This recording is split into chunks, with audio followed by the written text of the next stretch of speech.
Pemindahan ibu kota negara ke Kalimantan Timur tentu akan membantu UMKM setempat. Bagaimana tanggapan Kepala Bidang Industri Kecil dan Menengah Dinas Koperasi UMKM dan Perindustrian? Assalamualaikum warahmatullahi wabarakatuh. Saya Adi Sudarto.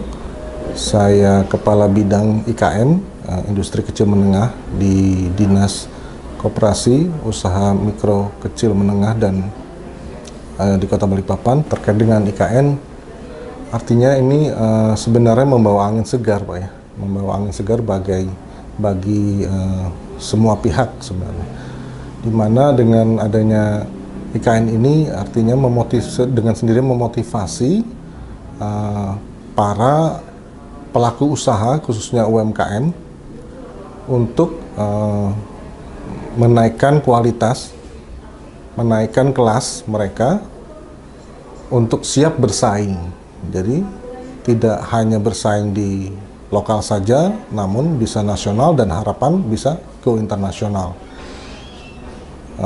IKN ini sendiri sebenarnya salah satu menurut saya sebenarnya salah satu solusi juga, Pak. Jadi Pulau Jawa itu kan dari dulu itu sudah istilah mungkin di berita-berita yang saya saksikan, keberadaan ibu kota yang sedari dulu sampai dengan sekarang ini kan sebenarnya juga menimbulkan beban terhadap daya dukung lingkungan, Pak ya.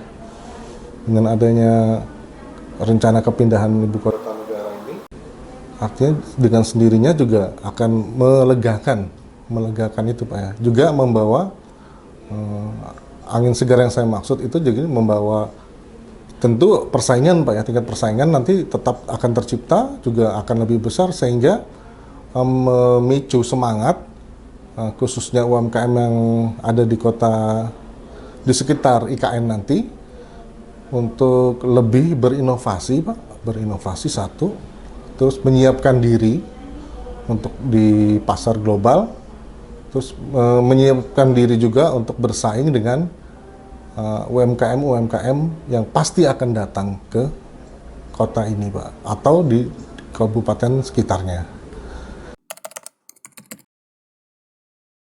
Dari dinas kami sendiri, Pak, dari DKUMKMP ya, Pak, agak sedikit nyebutnya, Dinas Koperasi UMKM dan Perindustrian.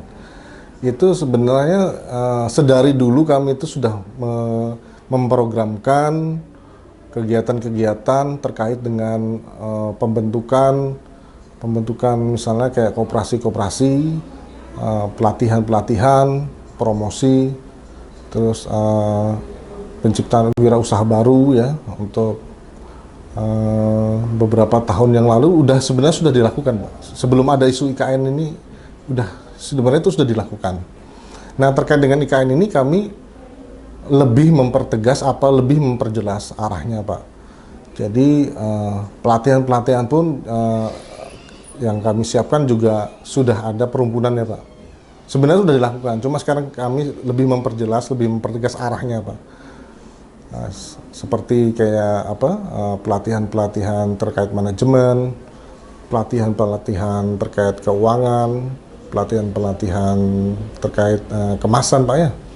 Terus sosialisasi terkait legalitas, terkait dengan hak cipta, terkait dengan ini, Pak, halal ya.